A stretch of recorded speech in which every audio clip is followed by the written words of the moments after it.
So, welcome, Joe, and thank you for being here. Thank you very kindly for Thank you for being. Thank you for us inviting us in. Well, we'll see how it goes. Okay, so I'm going to begin with a series of questions, and you can elaborate and answer them how you like. First of all, we'll start off with the basics. Where and when were you born? I was born on Major Road, which is in a home that was opposite the first high school built here in December of 1916. And I remember when I was about 3 years old, I would be playing in the road because the road wasn't paved then and there weren't many cars. And when I was I would say about 4 years old, 3 to 4 years old, my father bought an acre of land on Highway 130, which is now George's Road. Okay. And we built a house there. And there, in that home, we had inside plumbing. And we had a central heating system, which was, those days, a little improvement over what we had. That was advanced for the Yeah. day. And as a kid, I remember my sister and I were the last ones in the last load to go to the new home. And obviously we moved by horse and wagon those days. Okay. And as I said, Major Road wasn't paved, and I don't think Kingston Lane was even paved then. But I remember on the last load, my sister and I, my father, and the man driving a horse, and the pig were on the wagon. And that was, we were then went to the new home. So that was the beginning. Yeah. Okay, that's great. And describe your family. Well, as I look back over the years, at my stage in life, I have a lot of time to think and be thankful for what I've had and haven't had. But I'm very happy that I had a nice family. We were poor then, but everybody else was poor. And but we had a nice home, we had clean bed, always had something to eat. Don't ask me how my parents did it, but we always had something to eat. And in the summertime, my father was a laborer, but he'd come home from work and he would plant in the summertime 150 tomato plants and 75 pepper plants, carrots, beets. We had something to eat during the winter. See, all those things were canned. All of my mother, I don't know how my mother did it. We were 6 children, 4 boys and 2 girls. And my mother washed on the washboard every Monday morning. And obviously when canning season came, she canned tomatoes, canned pears, canned peaches. And there was a lot of work those days. And I never heard them complain once. Never. We did have, when we moved over to this other place, we did have maybe 12, 14, 15 chickens, and we would have eggs. And there were no cars those days. And we went to church, we walked to church. And About how far was it? well, we lived where Pierre's is now. Okay. My father built the house a little bit further down from that, and Pierre tore it down to expand his parking lot. Mm-hmm. And from there, we used to have to walk to the Monmouth Junction St. Cecilia's, the old church, where it was approximately across from the municipal building. Okay. So we'd say it's close to a mile. Yeah, it's a good walk. And then I was about 4 years old, and I started school in Dayton. And I walked 8 years to Dayton School from there. There were no buses, there was no basketball, there was no football. The teacher took you outside and you did a little gymnastics. Some calisthenics. And then from the elementary school, the kids here in Monmouth Junction went to Princeton High. But over there on the 130 side, Dayton and Deans, we went to New Brunswick High School. Okay. And that was a sad situation because those days, New Brunswick High School was the only school in the area. Franklin Township didn't have a high school. Holland Park didn't have a high school. East Brunswick didn't have a high school. East Brunswick didn't have a high school. South Brunswick didn't have a high school. Everybody went to New Brunswick. And how long would that take you to get to New Brunswick High School? Well, it didn't take long because the bus would pick us up. Oh, you took a bus, okay. And it would take maybe a half hour because on the bus that I was on, we cut down Dean's Lane, went through, came back out Davison's Mills, and pick up a lot of kids that way. But it was, at that particular time, New Brunswick High School was a good school, had a lot of curriculum. They were teaching German, they were teaching French, they were teaching everything. But I don't think I ever had lunch in the lunchroom once. Ate my lunch standing up in the hall. They had counters all around the hall. You stand up there and eat your lunch. Huh. So you didn't have a sit-down lunch? You just... No, it was just too crowded. Okay. But they had very good football teams because kids from all over the county. Right, big pool. Big in sports, yeah, did well. Oh, that's great.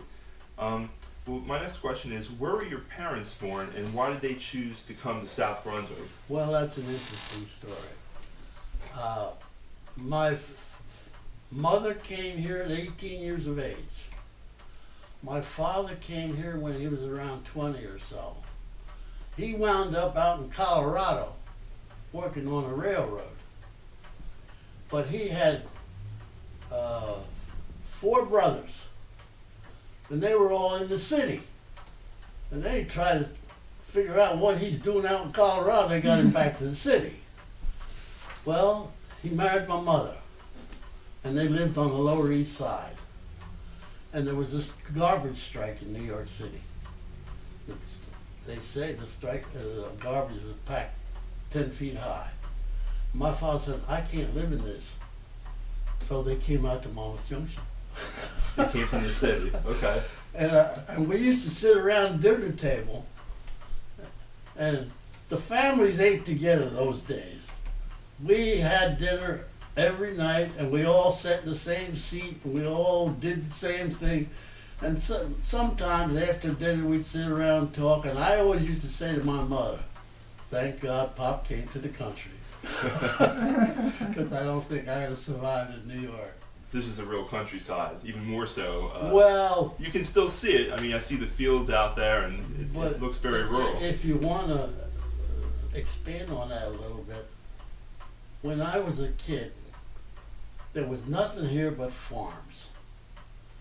In Dayton, you had Anderson, Bindy's, Hunkley's, the Duncans, the Farr Farm, Charlie Cox, Charlie Richter, and in Monmouth Junction you had the Landises, you had the Flood, you had the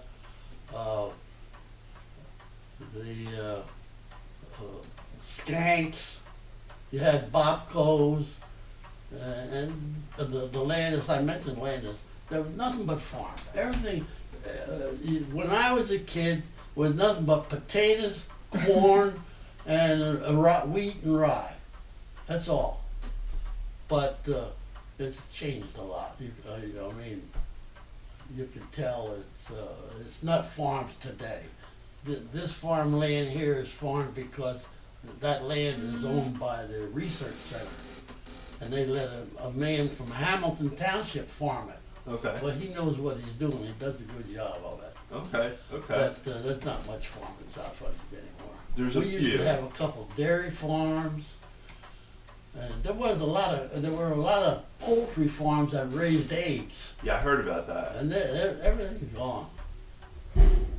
Yeah, I heard about the poultry farms. The other question I had is, were your parents born in this country? No, my parents both came from Italy. They came from Italy. Yeah. Okay. And they came in the late 1800s, early 1900s.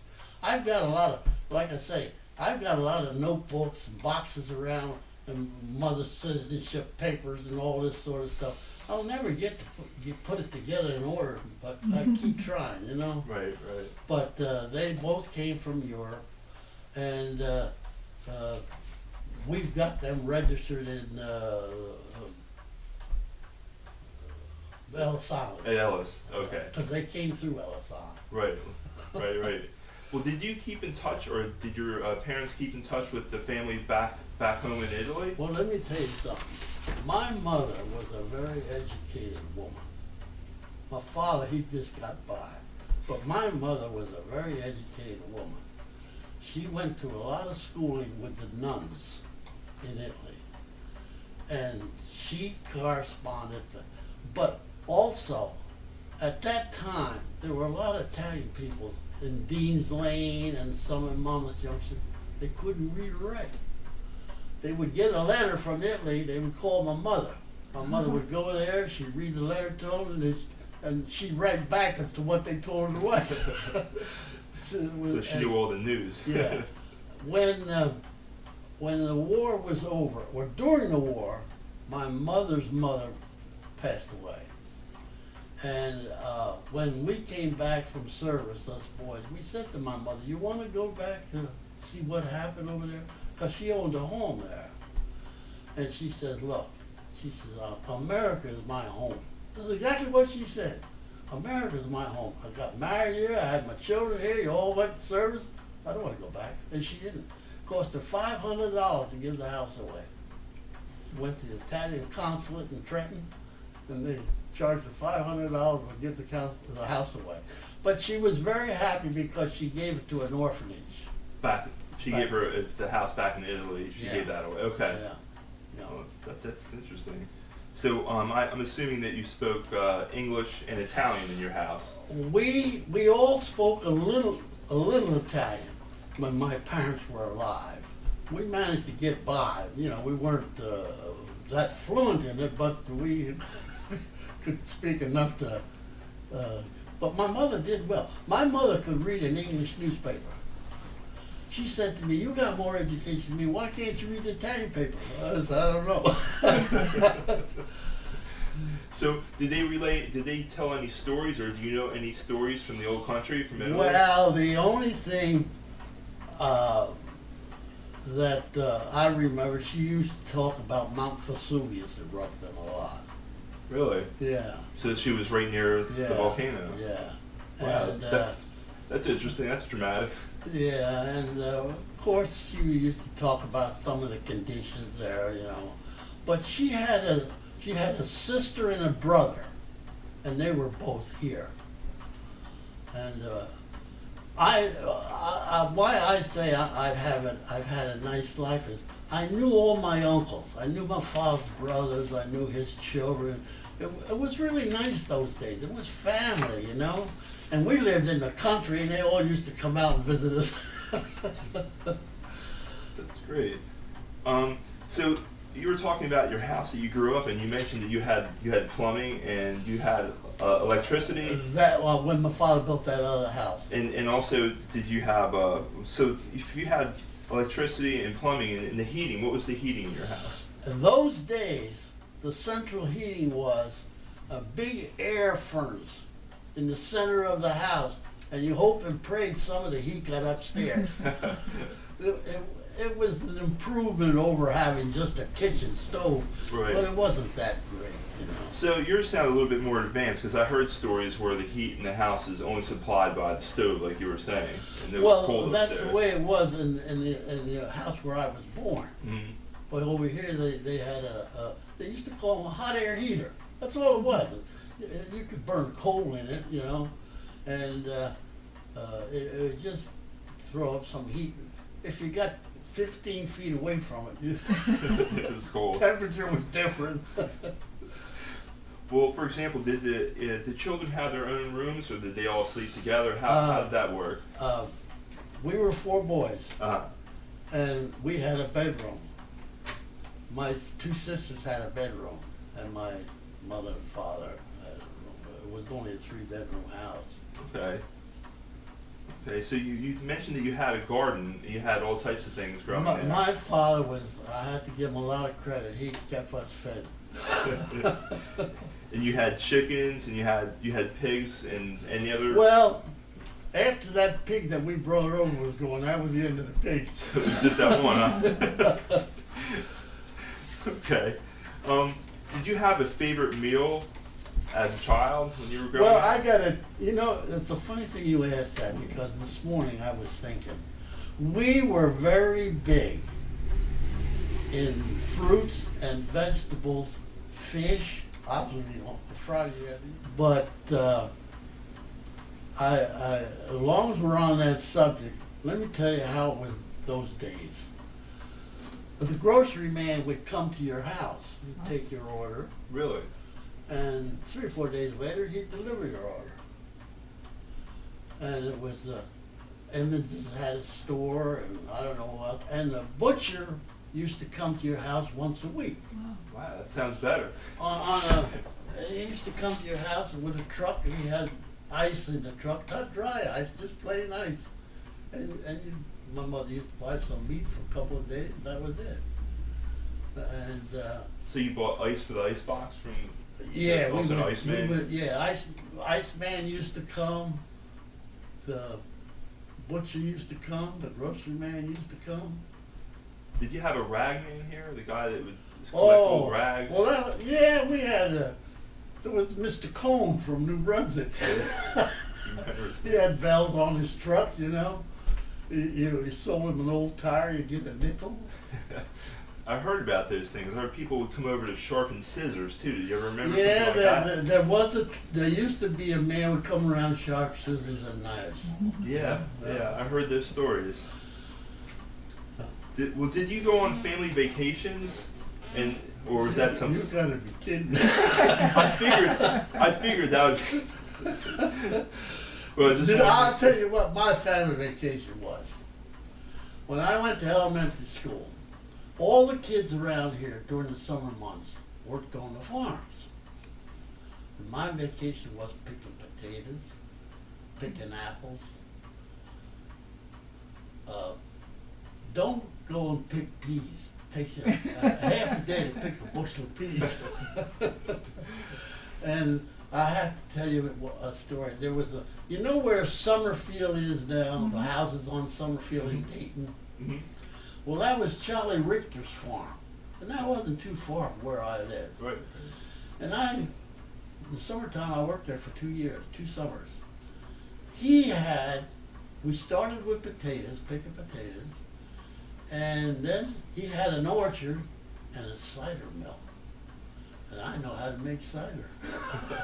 That's nice. It was really interesting to work on the cider press. We'd pick apples and make cider maybe once, twice a week. Wow. And I have to tell you a little story. I think he used to turn it into Applejack. Applejack? Yeah. I know Applejack was big around here. Because he had a man who used to live on his farm and work for him. And I was only a kid, 10, 11 years old, 12 at most. And I would hear them talk about getting up 4 o'clock in the morning and covering it over with canvas and taking it off. So that's why I think I didn't know anything. They didn't tell me You anything. mean distill, or what were they moving? They were taking the cider in barrels Oh, okay. and delivered it somewhere at 4 o'clock in the morning. Okay, so that they would distill it, I guess, right? Yeah. Okay. Yeah, well, I heard about Applejack. Yeah. The other question I have to segue in is, what role did religion play in your childhood and in your life? I'm very faithful. When I was a kid, I was an altar boy. Later on, I got a little older. Somebody came along and asked me to be an usher, and I helped out. I was an usher. I passed the plate, usher, and I lived in New Brunswick for 5 or 6 years, and being an altar boy was here at St. Cecilia's in the old church, but being an usher was in New Brunswick in that church. And there was a small mission church in Edison, St. Teresa's it was called. And after I ushered at St. Mary's, I would drive a priest to St. Teresa's to say Mass in Edison, a little church in Edison. And I did that for 4 or 5 years. I have no regrets. It's me, you know. I can't talk for anybody else, but it's me. I believe, but I have faith. You want to know the truth? I still pray. Why not? Yeah. I'm not ashamed to say it. What Sure. is there? No, I understand that. Well, can you tell us about some of your friends from the neighborhood back then? Anybody that stands out from the old days? When I was a kid, there wasn't a heck of a lot to do around here. Mm-hmm. You either got a piece of stick and put a string on and go fishing, or play marbles. And I wasn't too good at either one of them. But anyhow, I mostly like baseball. Okay. And from about the 7th, 8th grade on, that's what I more or less concentrated on, was baseball. So baseball was your sport. Yeah. And I can't say I was great at it, but I enjoyed it. And the school children that I went to school with, see, I lived down there by where Pierre's is, and there weren't a lot of houses around then. And mostly the friends that I would have would be from school. Okay. And most of those kids lived in Dayton, or they were brought in by bus from the outer districts. So there weren't neighborhoods just No, like teeming no, with kids no, there because wasn't. everything was so spread apart. No, there Okay, I see. So, I had on here a question about where your parents did their shopping for groceries, but you already explained that before. Well, but how about clothes? Where did you go to buy clothes? Mostly New Brunswick. New Brunswick, so you went up to, Yeah. that was the nearest, Mostly New Brunswick. for like yeah. department stores Yeah, and yeah. things like that. Well, New Brunswick had nice stores in those days. It was really a nice town. Had good stores, quality jewelry stores, quality clothing stores. Years ago, they had a shirt shop, Hmm. Jacob's Shirt Shop. I don't know if It's good to take a break. So you had mentioned going to places like New Brunswick, because that was sort of the big city. What about Trenton, New York, or Philadelphia? Did you go to those places on a train, and how did you get there if you went to those places? my parents would take me to New York occasionally to Okay. visit their relatives. That's the only reason. They we were went. still in like the Lower East Side or somewhere in the No, city? no. By this time, they had mostly gotten into Brooklyn, Okay. and one of my uncles had a place up in New York State, up around Poughkeepsie, Okay. and he lived to be 103. Wow. One of my father's brothers. Wow. But the others were all in Brooklyn. Went to Brooklyn from New York. So it's a little less crowded there and a little Yeah. nicer, I suppose. Well, my father's brothers were all entrepreneurs. They all had fruit and vegetable stores or a grocery store. I had Uncle Frank, Uncle Tony, Uncle Mike. I had 3 uncles that I could think of. Maybe there were 4, I don't know. But they all had fruit and vegetable stores. So they had their own businesses. Yeah, they had their own business. So that helps. They'd get yeah. up early in the morning, go to the market, put the stuff on display and get rid of it. Sell their wares. Now, did your family have a car?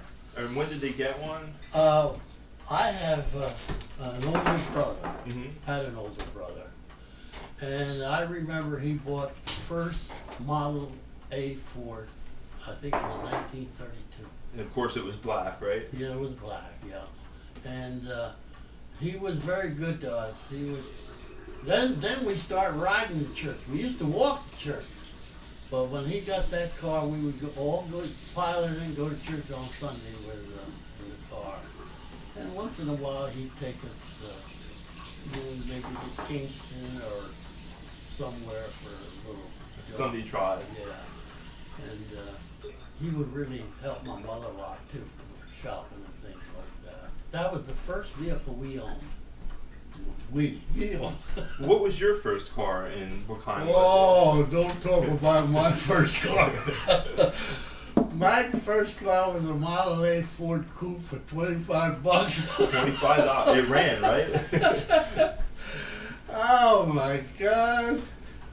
Yeah, it ran, but I only had it for maybe a year, and then I got a nice Chevrolet Coupe with spare tires on the side of each. Oh yeah, I've seen those. You had running boards on it? It was had it- running yeah. boards, and there was like a well on each side of the fender, and had a spare tire on each side of the fender, and across the back it had a luggage rack where you could pull it down, put your luggage on. Yeah, I've seen It was those. a nice Chevy, but I run that for quite a while. What year do you think that was? The model of the car, approximately.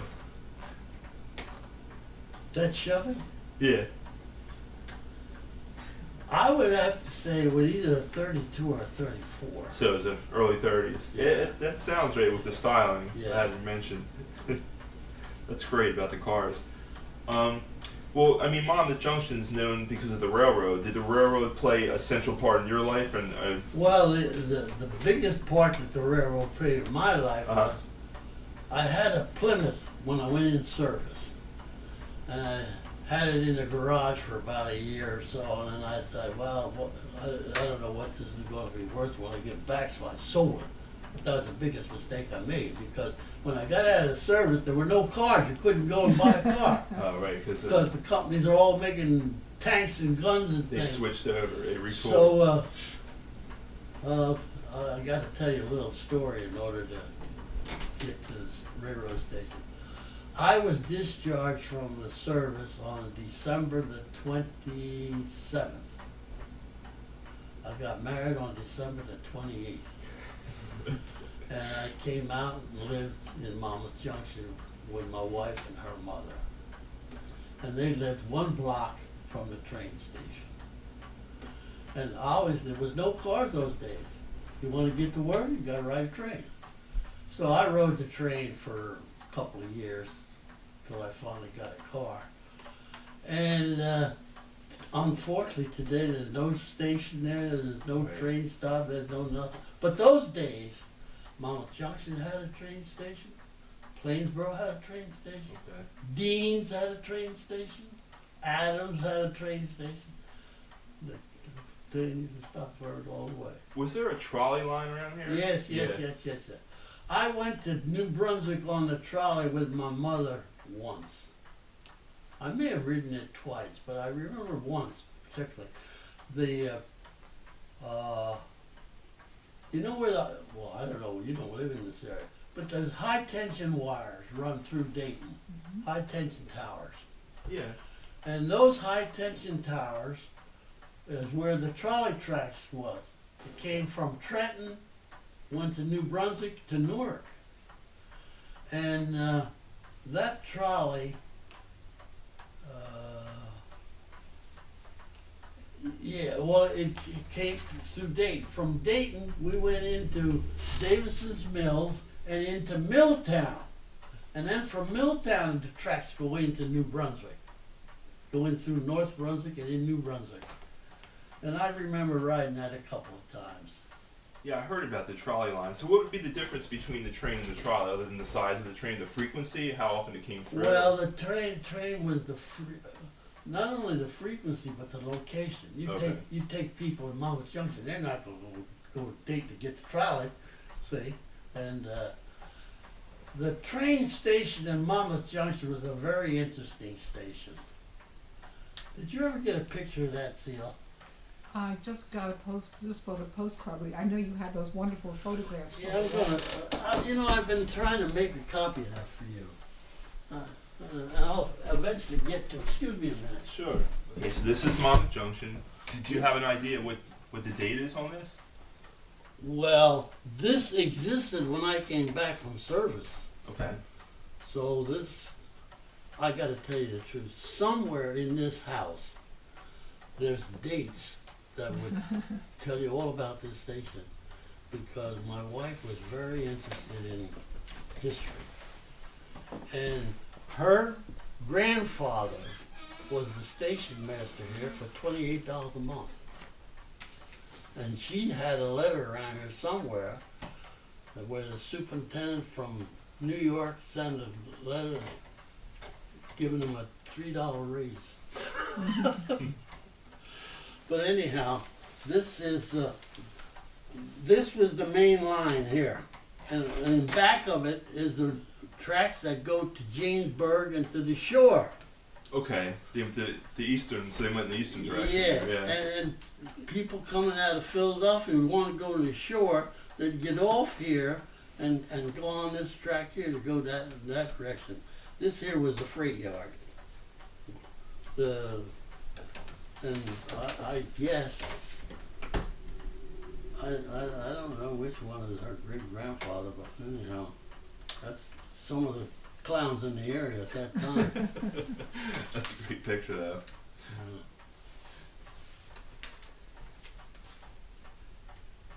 Do you want to sit this? Okay. Yeah, I just set it right here for now.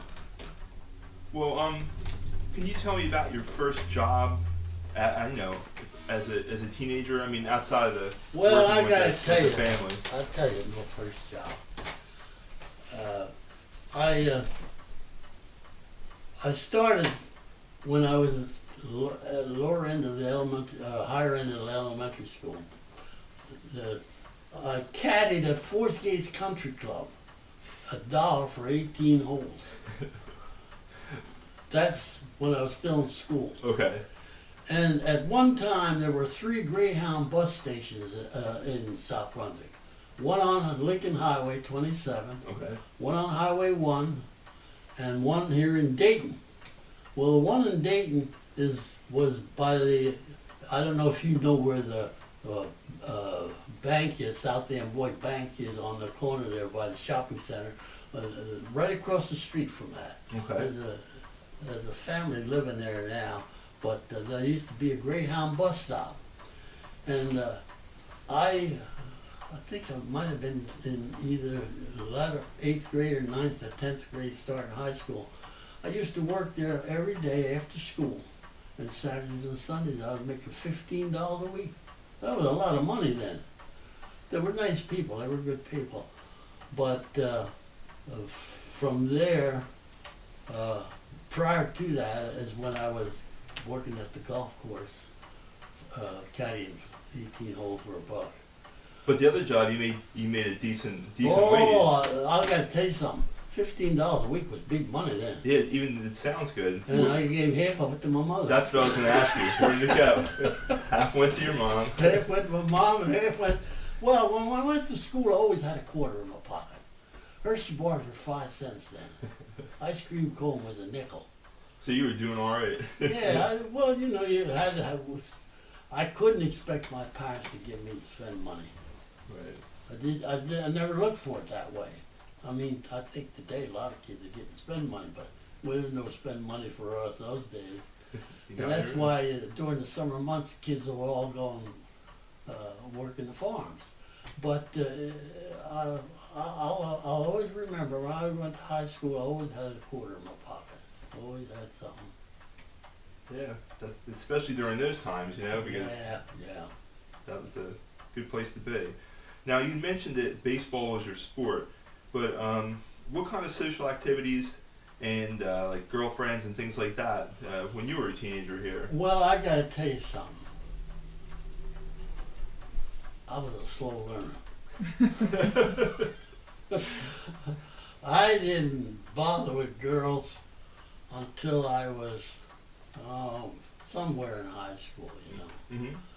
But you raise a very interesting subject for me because I was playing baseball once here in Monmouth Junction, and there was a person off to the side watching the ball game who was nicely dressed, nice appearance, and appealed to me. And I knew some kids in Monmouth Junction, some boys, so I asked the guy that I knew, I said, who is that? He said, well, she lives right next to me. And I found out who she was, I guess about, had to be 3 or 4 months later, I had the nerve to go to her house and meet her. And talk about different activities. You know, I never drank and I never smoked. But those days, ballroom dancing was a big thing. Mm-hmm. Big thing. And the Dayton PTA used to have dances maybe once or twice a month. I think maybe once a month to start off with.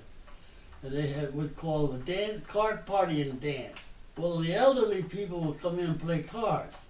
Well, the young guys would go in, dance. And that's really what I enjoyed mostly, was ballroom dancing. Okay. And I eventually got next to this girl I met at the ball game. Okay. And as time went on, little by little, I got a little closer to her. And we did do a lot of ballroom dancing. We used to go to Heightstown had a country club. And every Friday night, they had a nice big band there from Trenton. We'd go to dancing. And then later on, when I was working and had a few bucks, we would go to Point Pleasant or Asbury Park. They were always dancing in Asbury Park and Point Pleasant in those days. And that was my outlet, dancing. I didn't smoke, I didn't drink, I didn't run around. I liked to dance. And who was this girl that you had met, that you had got to know? Can you tell me more about that? Well, that's the one I married the day I got out of service. The next day, right? Yeah. Actually, I had that in here. The question I was going to ask you was, I read that you first saw your wife at a baseball game in 1935. Is Yeah. that true? And can you tell us about it? Yeah. So we covered that base. Yeah. Can you now? Can you tell us about your wife and what she was like? I mean, I know she was involved in a lot of things that happened. I was a very, very fortunate man. Very fortunate man. I had a nice family, father and mother, sisters and brothers who were close. And I was very, very fortunate to have married a beautiful girl. I'm not talking about her looks.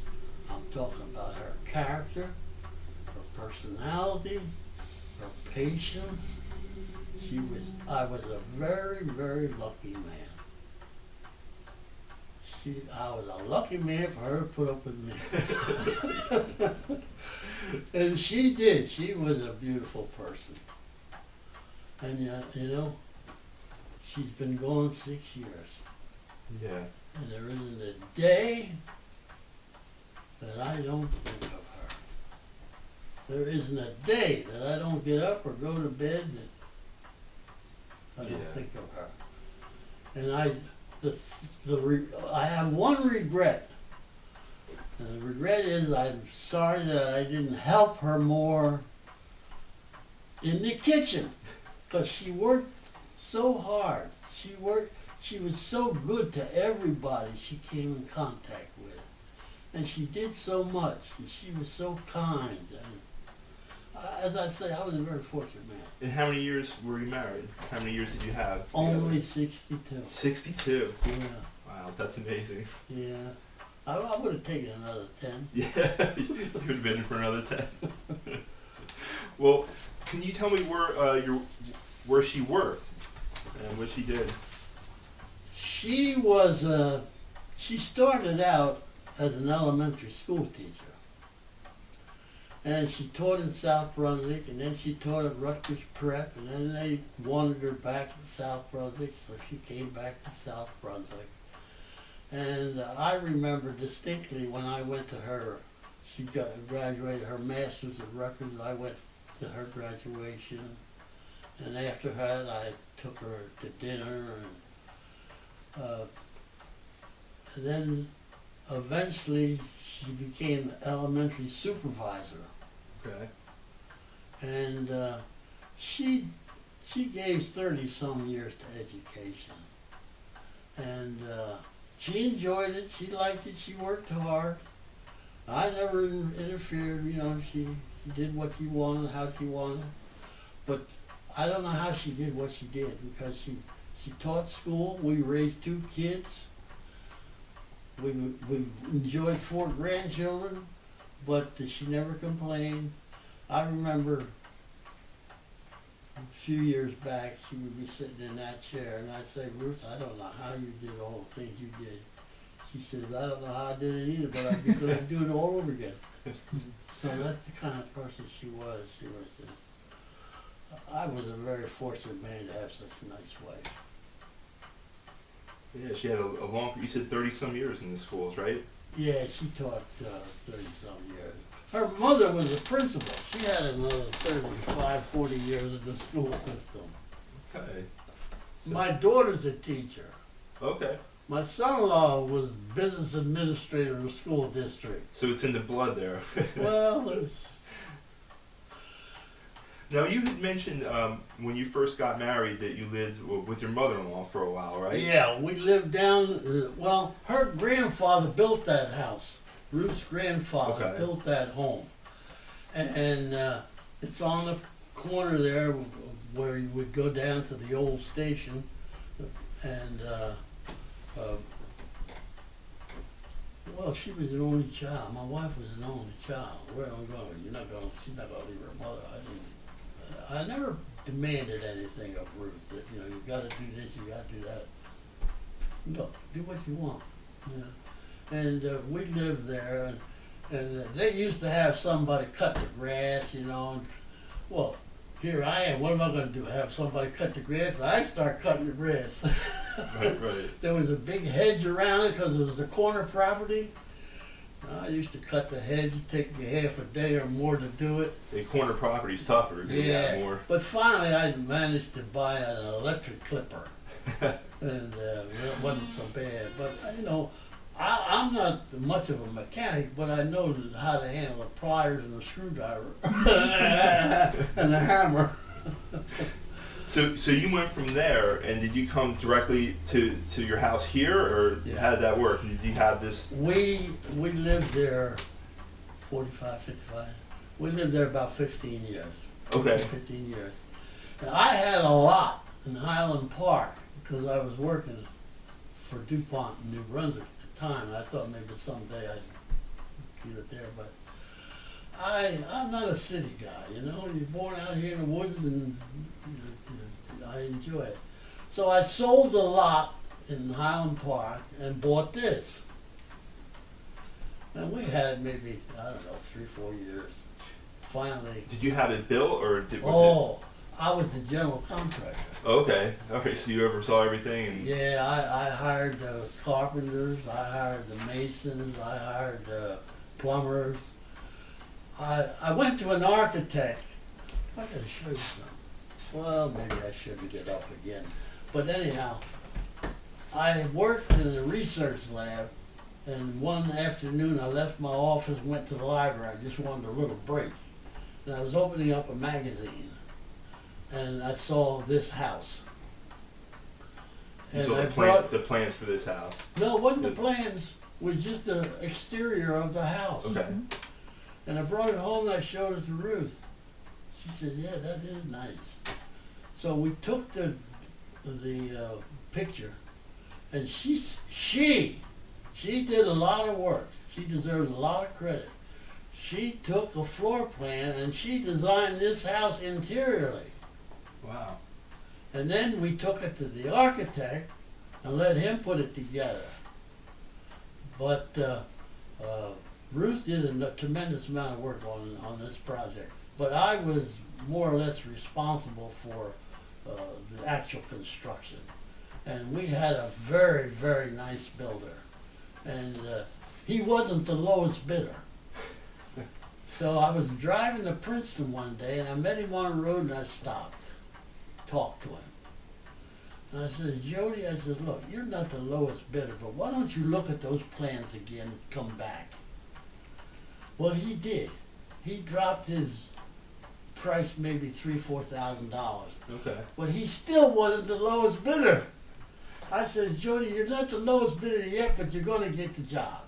Because I wanted him to build it, and I never regretted it. He was a real gentleman.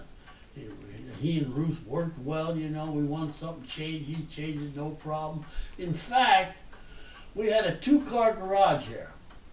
So one evening, Ruth and I drove up, and I drove into one of the bays. Mm-hmm. The foundation was up, that's all, just the foundation. I said to Ruth, you know, we put 2 cars in here, where are you going to put the garbage cans? So we decided we'd put 3. We want another bay. He said, I got the footing all in. I said, you're going to have to tear some of it out. And he did it. He tore out one end of the footing and extended it and put up 3-car garage. I'll have to take a look. So that was the house, and you know, it's sort of like almost customized. You had your It's a custom home. Yeah, it's a custom home. Yeah. And so you had your own builder, and you oversaw everything. But what was it like? Tell me about your children. You had mentioned that some of them went into education, and it's just out of curiosity, how are their names picked of your children? Tell me a little bit about your kids. You want to know how they're picked? Yeah, Well, I picked them. she picked them out. Yeah. Was there any special reason for it, or an Well, ancestor, I don't know. or a family? My daughter, Ruth's grandmother was Laura. Okay, so it was a family. So that one there. But Carl, she just liked the name Carl. I have a daughter and a son. She just named like the name Carl and called the boy Carl. Okay, she just liked it. So it was great to raise children here in the township, I take it. Well, to me, my roots go so deep in this township. How can I say anything against it? Right. It was good. You know, I participated in Little League when my son was playing ball and stuff like that, and I participated in the athletic association. And my daughter was very close to my wife, to her mother, and I have no complaints really about life in general. And your how was it like to be a grandparent? And how many grandchildren do you have? We have 4 grandchildren. 4 grandchildren. Yeah, Okay. my daughter has 2, and my son has 2. And my wife was elated to be a grandmother, you know. It's a nice time. It's nice. And it really is fascinating to be able to be near them. Some grandparents were in Texas or Alabama or some other place, but it was very interesting for us. And I think it's good for them too, because I've done a lot of things. I don't want to brag, but I've done some things that the kids will enjoy. Yeah, I've got 4 plastic folders with a little bit of history of this family for each one of my grandchildren. And when I go, they're going to get it. So they'll know a little bit about South Brunswick, where we came from. Yeah, well, they'll be proud. It's a legacy, you know? Yeah, well. We're back with Joe Spataro, and we're going to talk about the military life and during World War II. So you served in the military. Where did you serve? Well, let me tell you the beginning of it.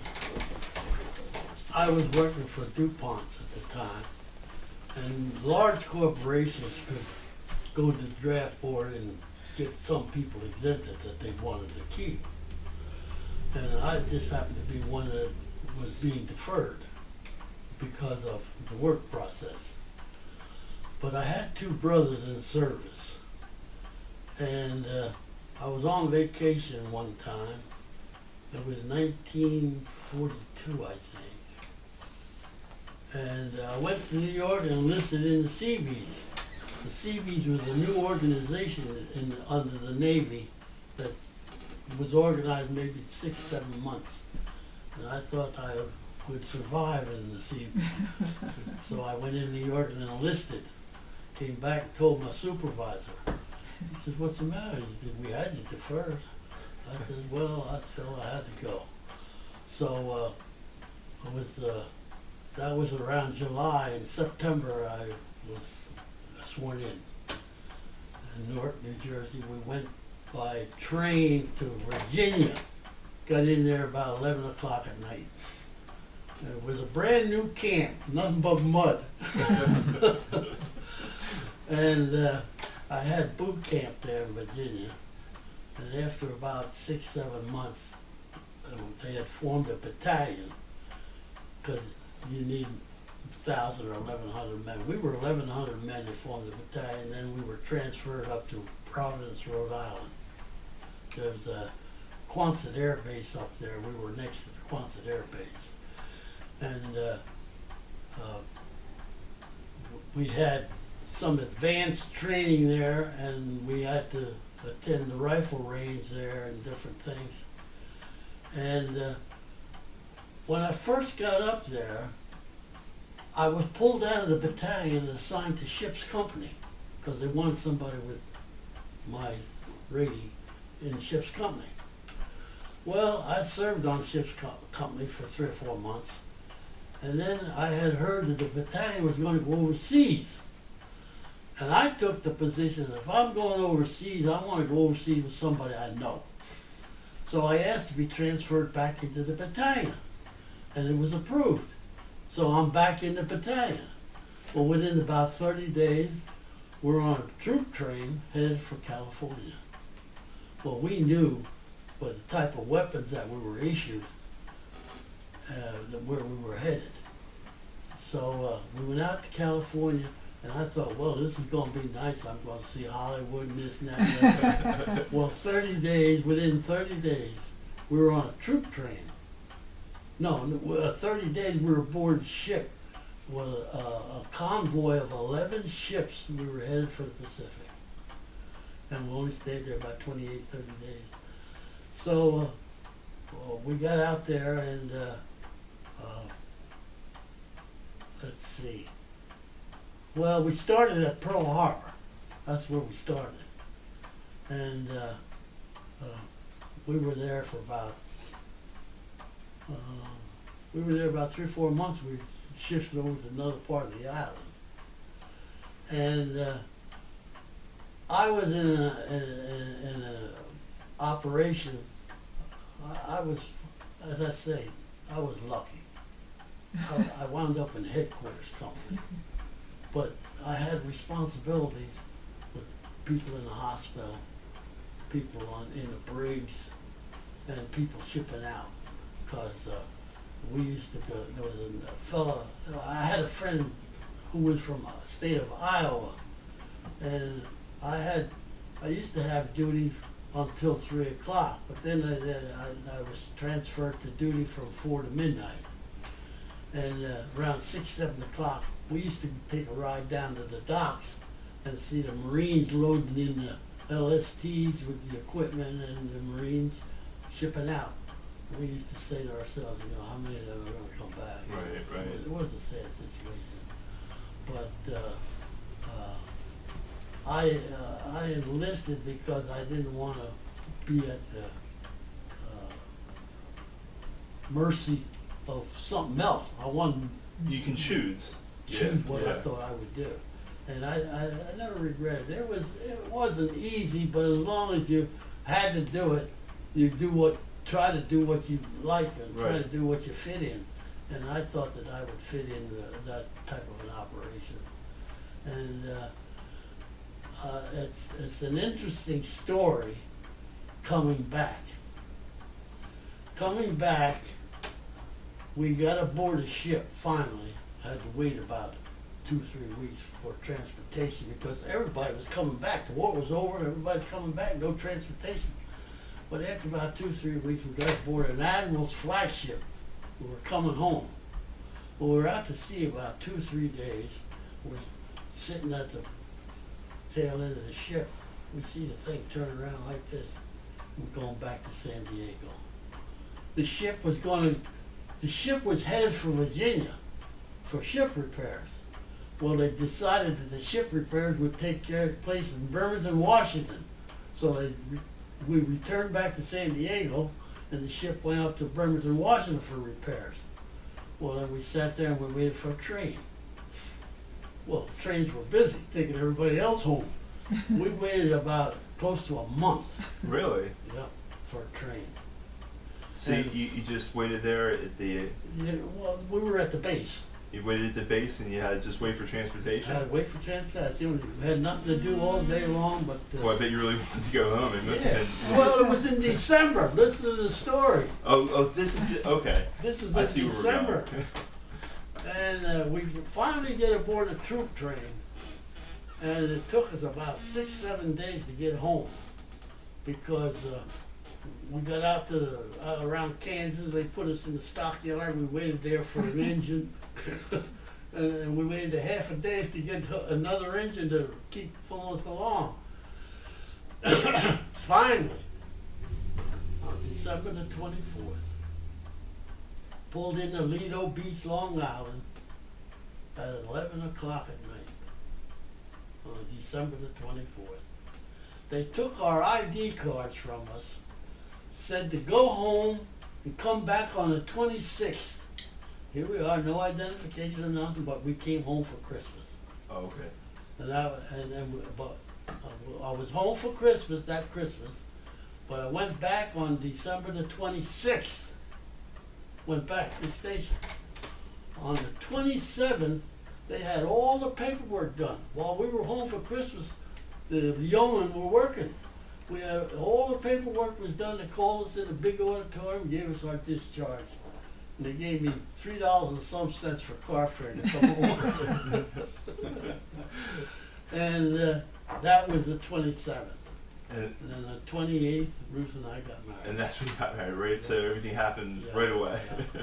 After you waited all that time, you had to wait a Well, whole month or so, You right? know, I'll be honest with you. I said to her, I wouldn't marry now because how do I know how I'm coming back? Right, right. I wouldn't do that.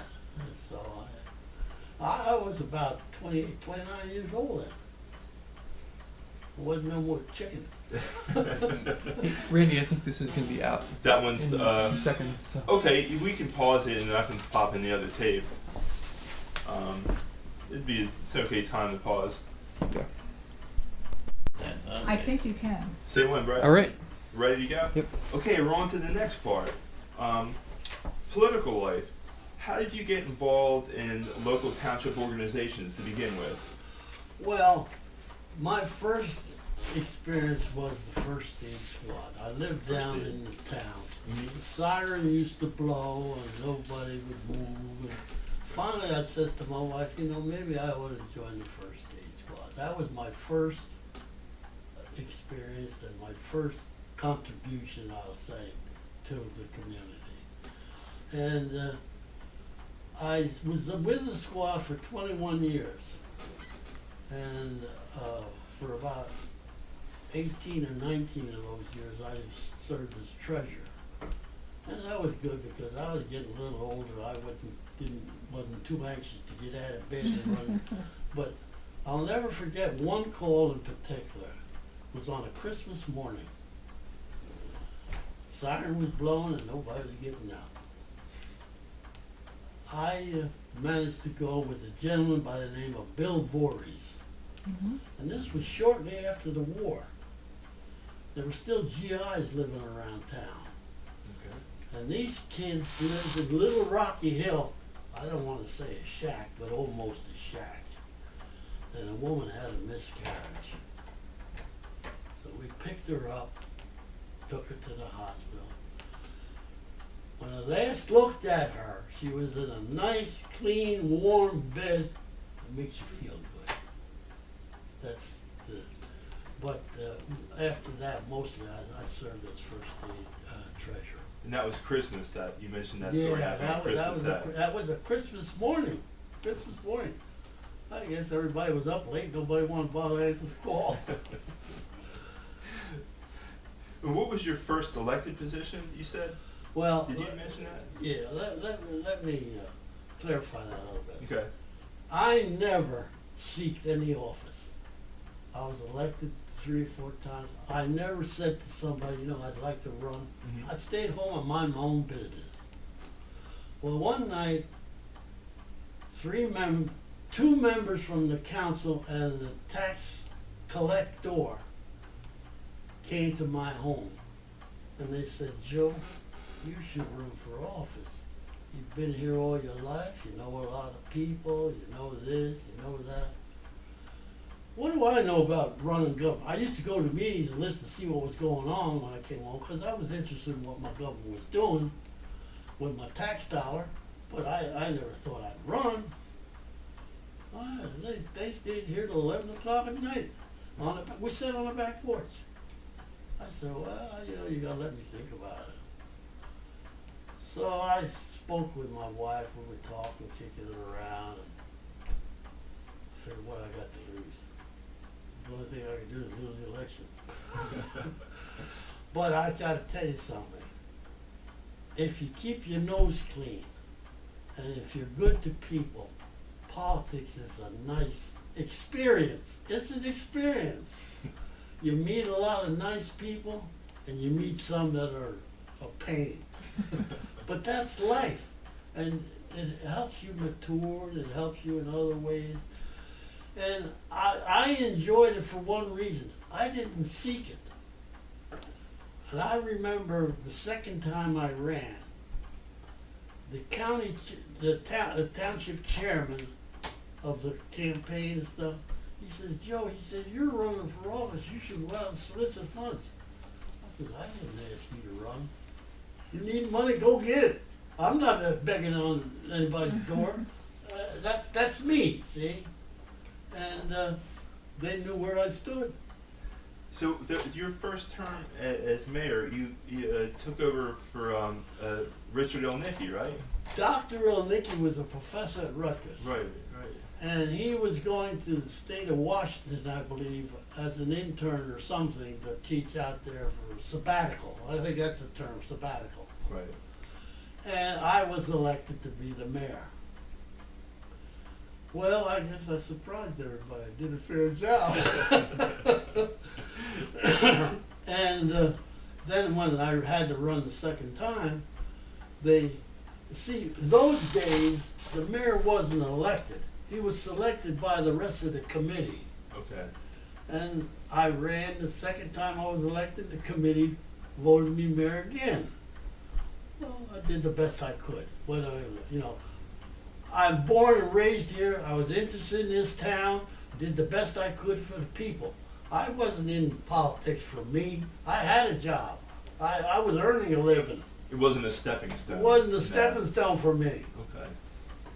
The same thing happened with the surrogate.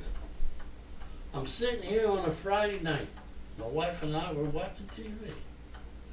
We got a phone call come in. Joe, aren't you coming down and screening for the surrogate candidate? I didn't even know they were having a screening. How am I going to go down there?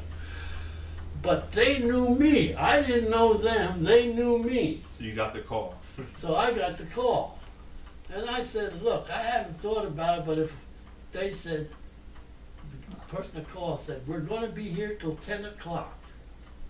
So if you're going to come in, come down. I said, look, if I'm going to come in to screen, I'll be there by 10 minutes to 10, quarter of. Sat here and talked to Ruth. I never bothered with county politics. I didn't know anybody. I didn't care. Because I didn't have any aspirations for further office, see. So I said to Ruth, I said, well, maybe I'll go down and see who these cast of characters are. I didn't know anybody down there. So I took a shower, got dressed, had no resume, didn't have a thing. Just went, here I am. So I go into this room and there's a U-shaped table.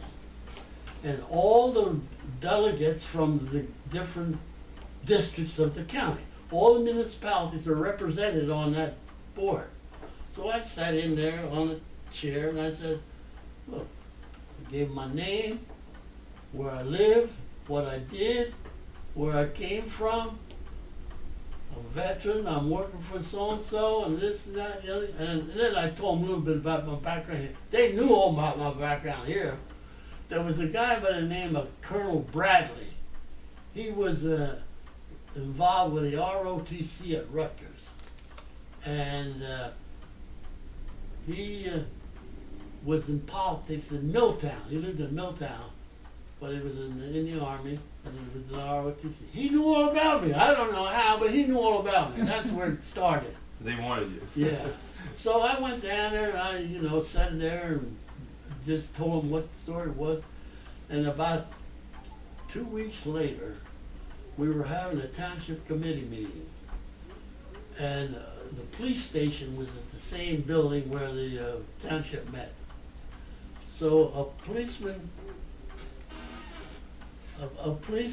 came in and said, "There's a phone call for you." So I left the meeting, went and got the phone call, and the woman said, "And you've been selected candidate for surrogate." Well, I said, "Thank you." I hung up, went back to me. What do I know? But then I was contacted again, told when we would have meetings to get together. And it was a very interesting experience. I met an awful lot of people in the county. It's an office where I met an awful lot of attorneys. It's an office where I dealt with the judges. And most of all, you dealt with people who had a problem.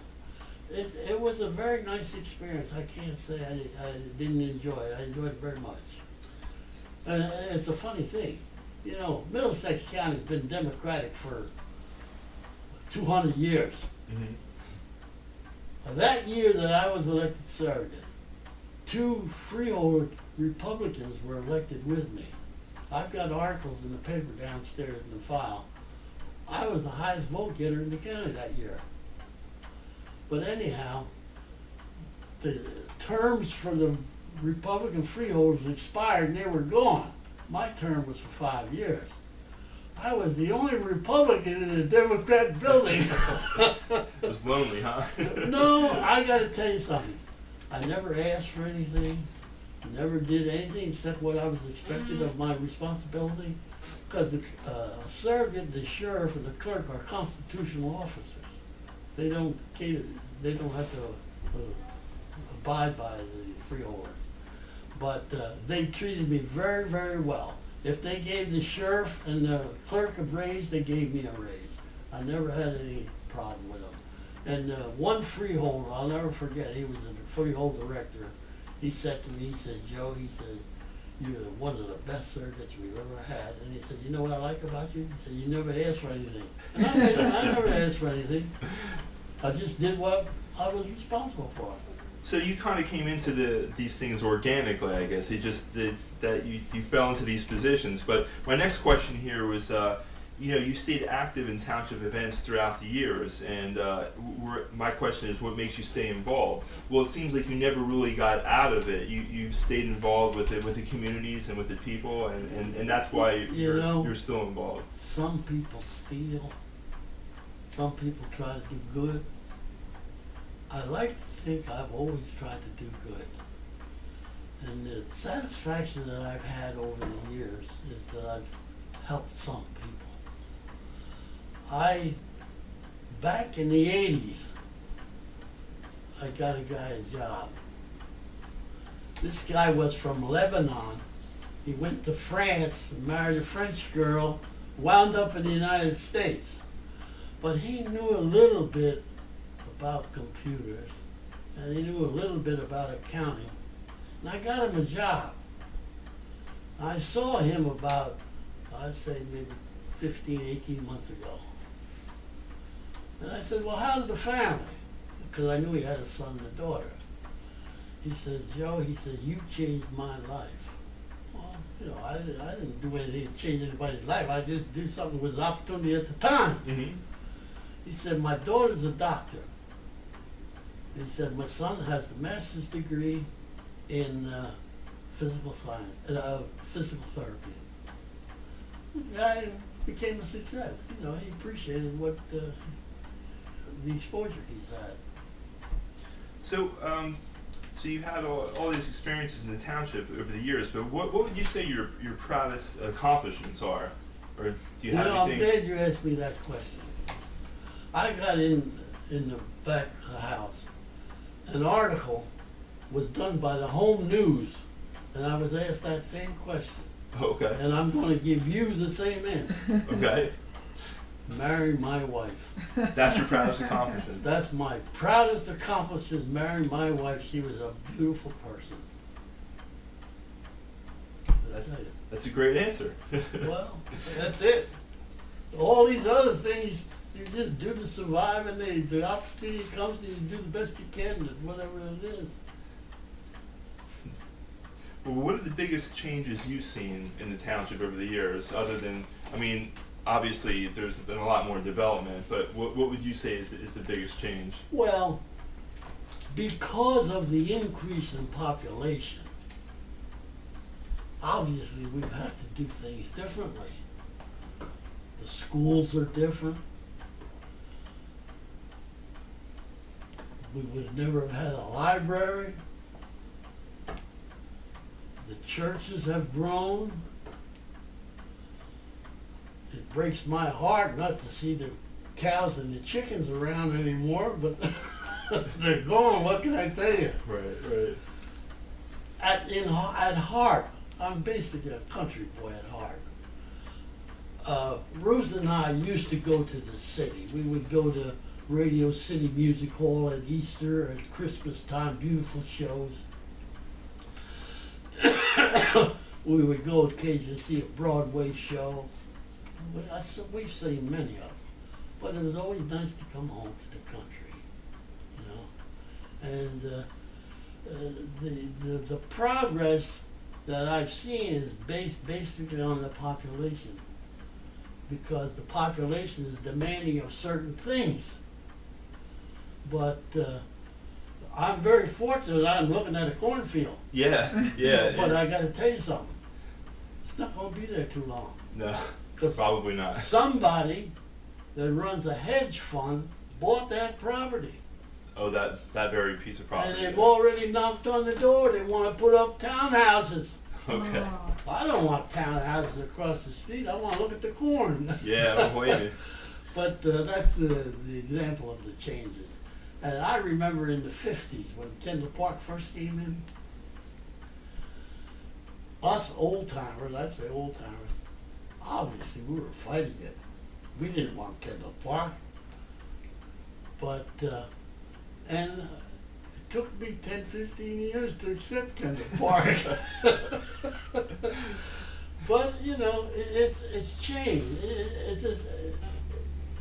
We couldn't stay the way we were. If we could, it'd be an entirely different township. Right. But how do you stop progress? Especially with the proximity to New York City and Yeah. even Philly. You know, I'll tell you something.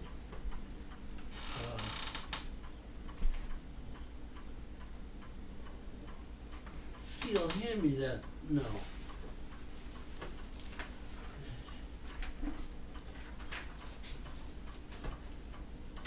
I don't think it's in that, but hand me that, Lou. This right here? Yeah.